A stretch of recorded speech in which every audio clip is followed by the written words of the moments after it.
Tidak ada dokter spesialis. Betul ya Pak ya? Saya dokter yang enggak umum. Karena saya 25 tahun itu dampingi orang-orang yang sakaratul maut. Penyakit-penyakit terminal. Makanya kenapa untuk penyakit-penyakit terminal itu kok tidak ada larangan makan. Wong makan aja enggak mau kok dilarang lagi.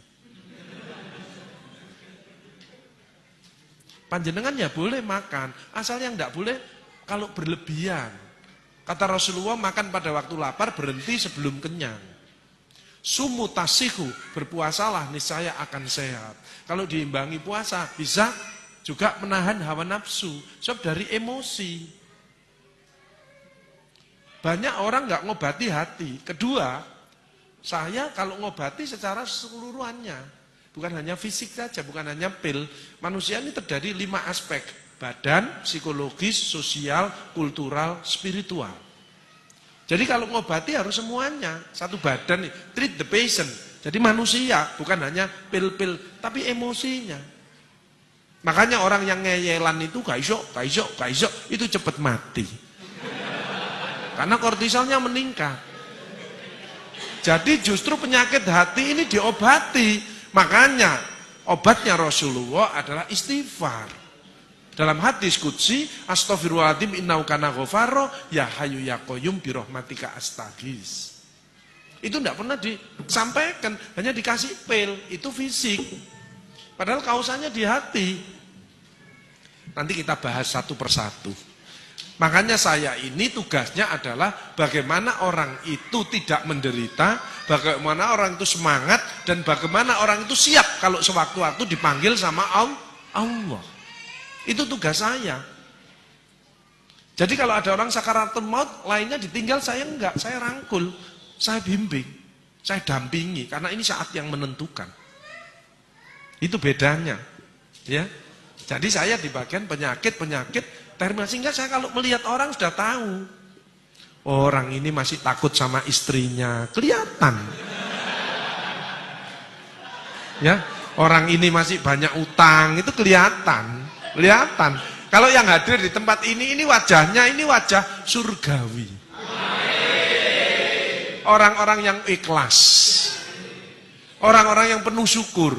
Orang bersyukur itu mesti daya tahan tubuhnya meningkat, nggak gampang sakit. Alhamdulillah. Kelihatannya sepele. Kalau mengucapkan alhamdulillah, keluar hormon kebahagiaan. Daya tahan tubuhnya meningkat.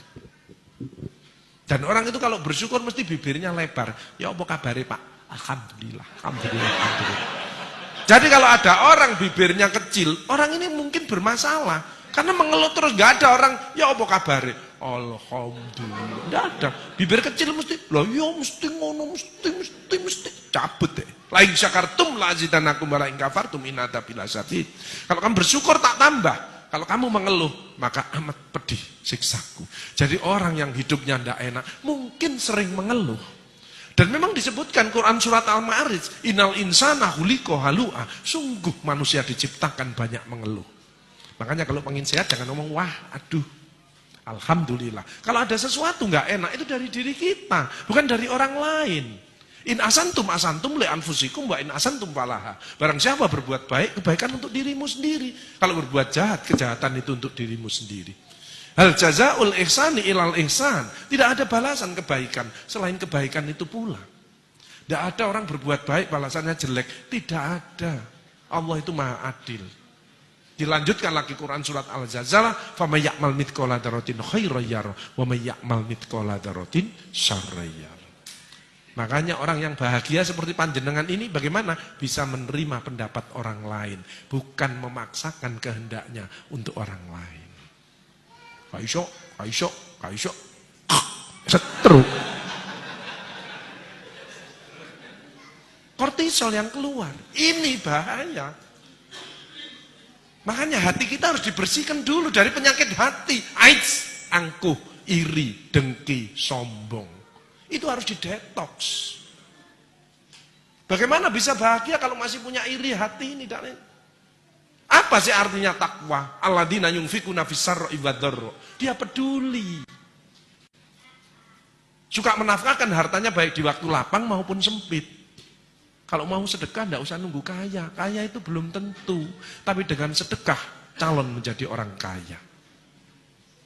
Balkadzibin al-ghaidz. Dia kalau debat selalu ngalah. Karena Allah janji, siapa yang salah dia ngalah. Tak buatkan istana nanti di surga. Tapi dia benar, dia ngalah. Maka istananya akan lebih hebat. Sayangnya banyak orang dolim. Istri ngomeli suami sudah senden di tembok, tapi nyerah ini. Cek diterus noai, karek mumbul, kik, mati. Makanya anak juga gitu, ya bunda, aku yang salah, aku mohon maaf. Ya sudah maafkan, karena itu miliknya Allah. Makanya kita tidak boleh dolim, tidak boleh menyakiti orang. Kalau kita menyakiti orang, badan kita terasa tidak enak. Kenapa? Karena keluar hormon negatif. Coba panjenengan sedekah, senyum dengan orang, keluar hormon positif. Tidak ada penyakit datang. Dotok dulu, AIDS ini. Dengan apa? Istighfar tadi. Istighfar itu menggembirakan Allah, dicintai Allah, tambahi rezekinya, dijauhkan dari neraka. Dan yang penting, kalau istighfar itu, setan putus asa. Sayangnya di Indonesia kan sudah tidak ada setan, karena manusianya sudah disetan kabeh. Ya. Bagaimana bahagia? Panjenengan sehat, insya Allah ya sehat. Sehat itu kadang-kadang dilihat jasmani rohani. Betul nggih? Badan stres. Padahal ada 8. Sehat fisik, panjenengan bisa ke sini. Alhamdulillah. Coba panas badan. Awake panas greges, enggak mungkin ke sini. Apalagi mencret, enggak mungkin wong gini. Ana pengajian nang masjid, rumah sakit Karimah Utama gak iso aku, gak iso. Mencret kok.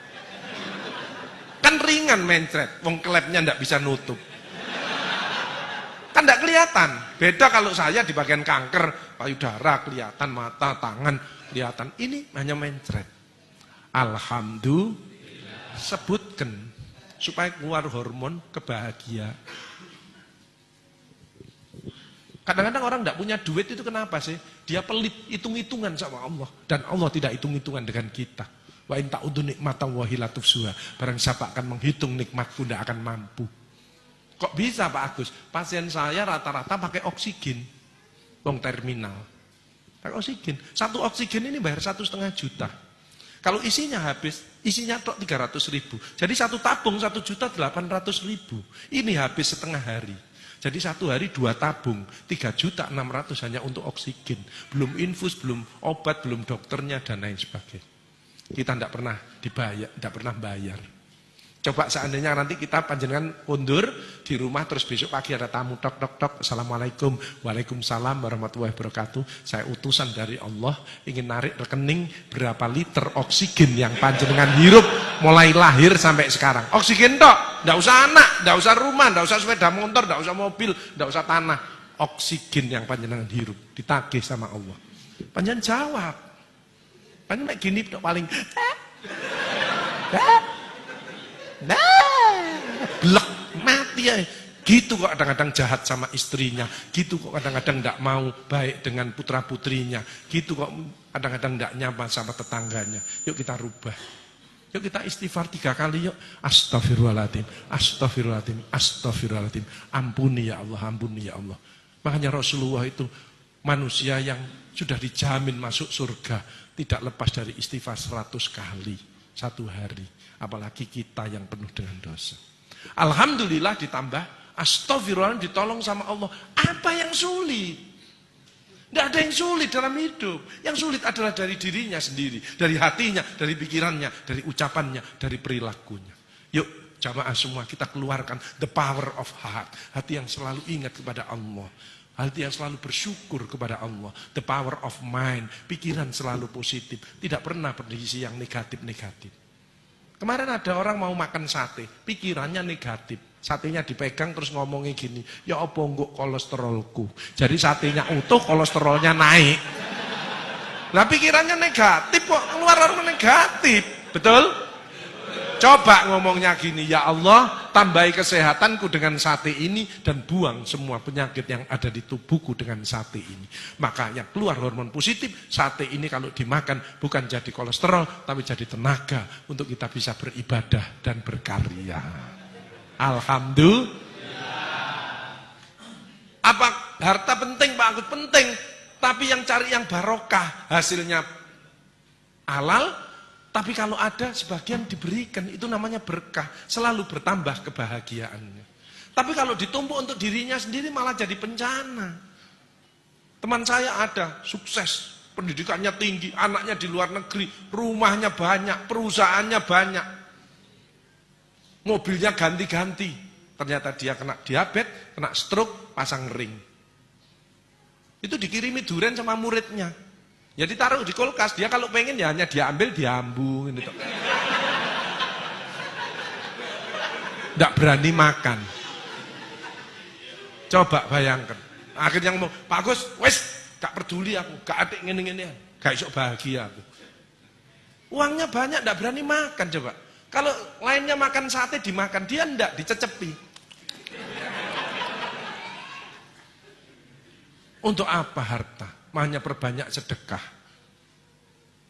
Sedekah kenapa bisa menyembuhkan? As-shadaqatu daf'ul bala. Sedekah menjauhkan dari daripada bala. Kenapa? Orang sedekah menyenangkan orang yang keluar hormon positif. Penyakitnya lama-lama tambah baik, tambah baik. Yuk kita introspeksi diri. Nggak usah nyalakan si A, si B. Ada orang nyalakan, aku gak cocok sama ibu itu, misalkan ibu-ibu. Ya nggak apa-apa. Ibu itu dari kiri, ibu dari kanan. Beda nggak masalah. Yuk kita makan sambil sarapan, kita cari solusi. Betul? Ada ibu datang gini, aku gak cocok ambil ibu-iku, yuk gak cocok ambil iku, yuk gak cocok ambil iku, yuk gak cocok ambil iku. Ya ibu yang sakit. Ngomong gitu aja. Lah masa orang ini jelek semuanya? Setuju nggih? Setelah pulang tidak ada. Jadi orang yang suka nyalahkan orang lain, menuduh, itu hatinya kotor.